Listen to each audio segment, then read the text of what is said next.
प्रिय देशवासियों, नमस्कार। हम सभी ने बीते दिनों में देश का सामर्थ्य और उसका संयम दोनों देखा है। मैं सबसे पहले भारत की पराक्रमी सेनाओं को, सशस्त्र बलों को, हमारी खुफिया एजेंसियों को, हमारे वैज्ञानिकों को, हर भारतवासी की तरफ से सैल्यूट करता हूं। हमारे वीर सैनिकों ने ऑपरेशन सिंदूर के लक्ष्यों की प्राप्ति के लिए असीम शौर्य का प्रदर्शन किया। मैं उनकी वीरता को, उनके साहस को, उनके पराक्रम को आज समर्पित करता हूं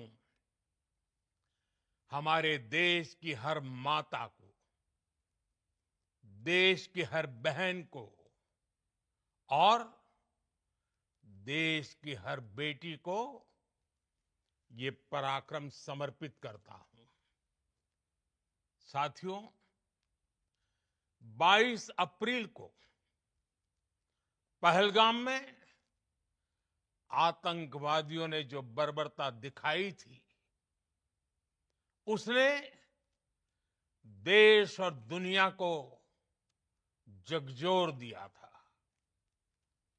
छुट्टियां मना रहे निर्दोष मासूम नागरिकों को धर्म पूछकर उनके परिवार के सामने, उनके बच्चों के सामने बेरहमी से मार डालना, यह आतंक का बहुत विभत्स चेहरा था, क्रूरता थी। ये देश के सद्भाव को तोड़ने की घिनौनी कोशिश भी थी। मेरे लिए व्यक्तिगत रूप से ये पीड़ा बहुत बड़ी थी। इस आतंकी हमले के बाद सारा राष्ट्र, हर नागरिक, हर समाज, हर वर्ग, हर राजनीतिक दल एक स्वर में आतंक के खिलाफ कड़ी कार्रवाई के लिए उठ खड़ा हुआ। हमने आतंकवादियों को मिट्टी में मिलाने के लिए भारत की सेनाओं को पूरी छूट दे दी और आज हर आतंकी, आतंक का हर संगठन जान चुका है कि हमारी बहनों बेटियों के माथे से सिंदूर हटाने का अंजाम क्या होता है। साथियों, ऑपरेशन सिंदूर ये सिर्फ नाम नहीं है, ये देश के कोटि कोटि लोगों की भावनाओं का प्रतिबिंब है। ऑपरेशन सिंदूर न्याय की अखंड प्रतिज्ञा है।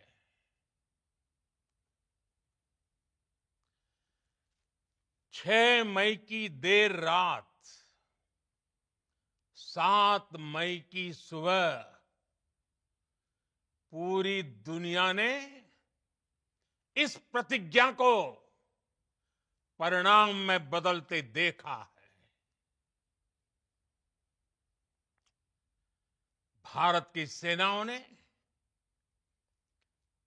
पाकिस्तान में आतंक के ठिकानों पर, उनके ट्रेनिंग सेंटर्स पर सटीक प्रहार किया। आतंकियों ने सपने में भी नहीं सोचा था कि भारत इतना बड़ा फैसला ले सकता है। लेकिन जब देश एकजुट होता है, नेशन फर्स्ट की भावना से भरा होता है, राष्ट्र सर्वोपरि होता है, तो फौलादी फैसले लिए जाते हैं, परिणाम लाकर दिखाए जाते हैं। जब पाकिस्तान में आतंक के अड्डों पर भारत की मिसाइलों ने हमला बोला, भारत के ड्रोन्स ने हमला बोला, तो आतंकी संगठनों की इमारतें नहीं, बल्कि उनका हौसला भी थर्रा गया। बहावलपुर और मुरिद के जैसे आतंकी ठिकाने एक प्रकार से ग्लोबल टेररिज्म की यूनिवर्सिटीज रही है। दुनिया में कहीं पर भी जो बड़े आतंकी हमले हुए हैं, चाहे 9/11 हो, चाहे लंदन ट्यूब बॉम्बिंग हो, या भारत में दशकों से जो बड़े बड़े आतंकी हमले हुए हैं, उन सब के तार कहीं ना कहीं आतंक के इन्हीं ठिकानों से जुड़ते रहे हैं। आतंकियों ने हमारी बहनों का सिंदूर उजाड़ा था, इसलिए भारत ने आतंक के ये हेडक्वार्टर्स उजाड़ दिए। भारत के इन हमलों में 100 से अधिक खूंखार आतंकवादियों को मौत के घाट उतारा गया है। आतंक के बहुत सारे आका बीते 2.5-3 दशकों से खुलेआम पाकिस्तान में घूम रहे थे, जो भारत के खिलाफ साजिशें करते थे। उन्हें भारत ने एक झटके में खत्म कर दिया। साथियों, भारत की इस कार्रवाई से पाकिस्तान घोर निराशा में गिर गया था, हताशा में गिर गया था, बौखला गया था। और इसी बौखलाहट में उसने एक और दुस्साहस किया। आतंक पर भारत की कार्रवाई का साथ देने के बजाय पाकिस्तान ने भारत पर ही हमला करना शुरू कर दिया। पाकिस्तान ने हमारे स्कूलों, कॉलेजों को, गुरुद्वारों को, मंदिरों को, सामान्य नागरिकों के घरों को निशाना बनाया। पाकिस्तान ने हमारे सैन्य ठिकानों को निशाना बनाया। लेकिन इसमें भी पाकिस्तान खुद बेनकाब हो गया। दुनिया ने देखा कि कैसे पाकिस्तान के ड्रोन्स, पाकिस्तान की मिसाइलें भारत के सामने तिनके की तरह बिखर गई। भारत के सशक्त एयर डिफेंस सिस्टम ने उन्हें आसमान में ही नष्ट कर दिया। पाकिस्तान की तैयारी सीमा पर वार की थी, लेकिन भारत ने पाकिस्तान के सीने पर वार कर दिया। भारत के ड्रोन्स, भारत की मिसाइलों ने सटीकता के साथ हमला किया। पाकिस्तानी वायुसेना के उन एयरबेस को नुकसान पहुंचाया, जिस पर पाकिस्तान को बहुत घमंड था। भारत ने पहले 3 दिनों में ही पाकिस्तान को इतना तबाह कर दिया जिसका उसे अंदाजा भी नहीं था। इसलिए भारत की आक्रामक कार्रवाई के बाद पाकिस्तान बचने के रास्ते खोजने लगा। पाकिस्तान दुनिया भर में तनाव कम करने के लिए गुहार लगा रहा था और बुरी तरह पीटने के बाद इसी मजबूरी में 10 मई की दोपहर को पाकिस्तानी सेना ने हमारे डीजीएमओ को संपर्क किया। तब तक हम आतंकवाद के इंफ्रास्ट्रक्चर को बड़े पैमाने पर तबाह कर चुके थे। आतंकियों को मौत के घाट उतार दिया गया था। पाकिस्तान के सीने में बसाए गए आतंक के अड्डों को हमने खंडहर बना दिया था। इसलिए जब पाकिस्तान की तरफ से गुहार लगाई गई, पाकिस्तान की तरफ से जब ये कहा गया कि उसकी ओर से आगे कोई आतंकी गतिविधि और सैन्य दुस्साहस नहीं दिखाया जाएगा, तो भारत ने भी उस पर विचार किया। और मैं फिर दोहरा रहा हूं, हमने पाकिस्तान के आतंकी और सैन्य ठिकानों पर अपनी जवाबी कार्रवाई को अभी सिर्फ स्थगित किया है। आने वाले दिनों में हम पाकिस्तान के हर कदम को इस कसौटी पर मापेंगे कि वो क्या रवैया अपनाता है। साथियों, भारत की तीनों सेनाएं, हमारी एयरफोर्स, हमारी आर्मी और हमारी नेवी, हमारी border security force BSF, Bharat के अर्धसैनिक बल लगातार अलर्ट पर है।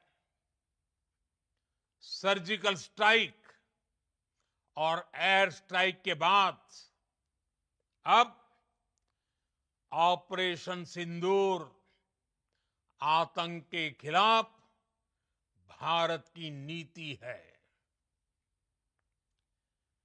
ऑपरेशन सिंदूर ने आतंक के खिलाफ लड़ाई में एक नई लकीर खींच दी है, एक नया पैमाना, न्यू नॉर्मल तय कर दिया है। पहला, भारत पर आतंकी हमला हुआ तो मुंह तोड़ जवाब दिया जाएगा। हम अपने तरीके से, अपनी शर्तों पर जवाब देकर रहेंगे। हर उस जगह जाकर कठोर कार्रवाई करेंगे जहां से आतंक की जड़ें निकलती हैं। दूसरा, कोई भी न्यूक्लियर ब्लैकमेल भारत नहीं सहेगा। न्यूक्लियर ब्लैकमेल की आड़ में पनप रहे आतंकी ठिकानों पर भारत सटीक और निर्णायक प्रहार करेगा। तीसरा, हम आतंक की सरपरस्त सरकार और आतंक के आकाओं को अलग अलग नहीं देखेंगे। ऑपरेशन सिंदूर के दौरान दुनिया ने पाकिस्तान का वो घिनौना सच फिर देखा है, जब मारे गए आतंकियों को विदाई देने पाकिस्तानी सेना के बड़े बड़े अफसर उमड़ पड़े। स्टेट स्पॉन्सर्ड टेररिज्म का ये बहुत बड़ा सबूत है।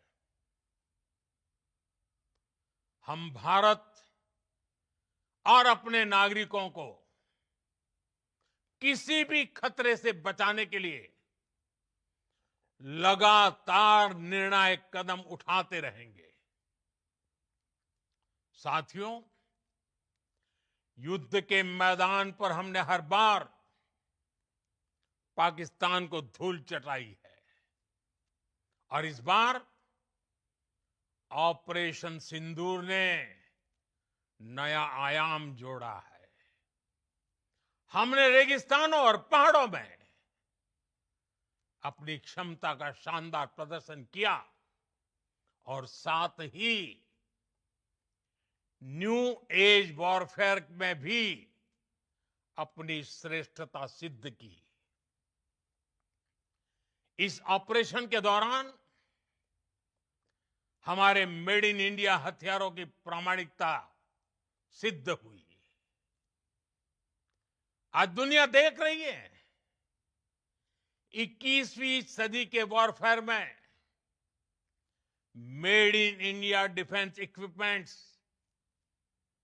इसका समय आ चुका है। साथियों, हर प्रकार के आतंकवाद के खिलाफ हम सभी का एकजुट रहना हमारी एकता, हमारी सबसे बड़ी शक्ति है। निश्चित तौर पर ये युग युद्ध का नहीं है, लेकिन ये युग आतंकवाद का भी नहीं है। टेररिज्म के खिलाफ जीरो टॉलरेंस, ये एक बेहतर दुनिया की गारंटी है। साथियों, पाकिस्तानी फौज, पाकिस्तान की सरकार जिस तरह आतंकवाद को खाद पानी दे रहे हैं, वो एक दिन पाकिस्तान को ही समाप्त कर देगा। पाकिस्तान को अगर बचना है तो उसे अपने टेरर इंफ्रास्ट्रक्चर का सफाया करना ही होगा। इसके अलावा शांति का कोई रास्ता नहीं है। भारत का मत एकदम स्पष्ट है। टेरर और टॉक एक साथ नहीं हो सकते। टेरर और ट्रेड एक साथ नहीं चल सकते और पानी और खून भी एक साथ नहीं बह सकता। मैं आज विश्व समुदाय को भी कहूंगा, हमारी घोषित नीति रही है अगर पाकिस्तान से बात होगी तो टेररिज्म पर ही होगी। अगर पाकिस्तान से बात होगी तो पाक ऑक्युपाइड कश्मीर पीओके उस पर ही होगी। प्रिय देशवासियों, आज बुद्ध पूर्णिमा है। भगवान बुद्ध ने हमें शांति का रास्ता दिखाया है। शांति का मार्ग भी शक्ति से होकर जाता है। मानवता शांति और समृद्धि की तरफ बढ़े, हर भारतीय शांति से जी सके, विकसित भारत के सपने को पूरा कर सके, इसके लिए भारत का शक्तिशाली होना बहुत जरूरी है। और आवश्यकता पड़ने पर इस शक्ति का इस्तेमाल भी जरूरी है। और पिछले कुछ दिनों में भारत ने यही किया है। मैं एक बार फिर भारत की सेना और सशस्त्र बलों को सैल्यूट करता हूं। हम भारतवासी के हौसले, हर भारतवासी का एकजुटता का शपथ, संकल्प, मैं उसे नमन करता हूं। बहुत बहुत धन्यवाद। भारत माता की जय। भारत माता की जय। भारत माता की जय।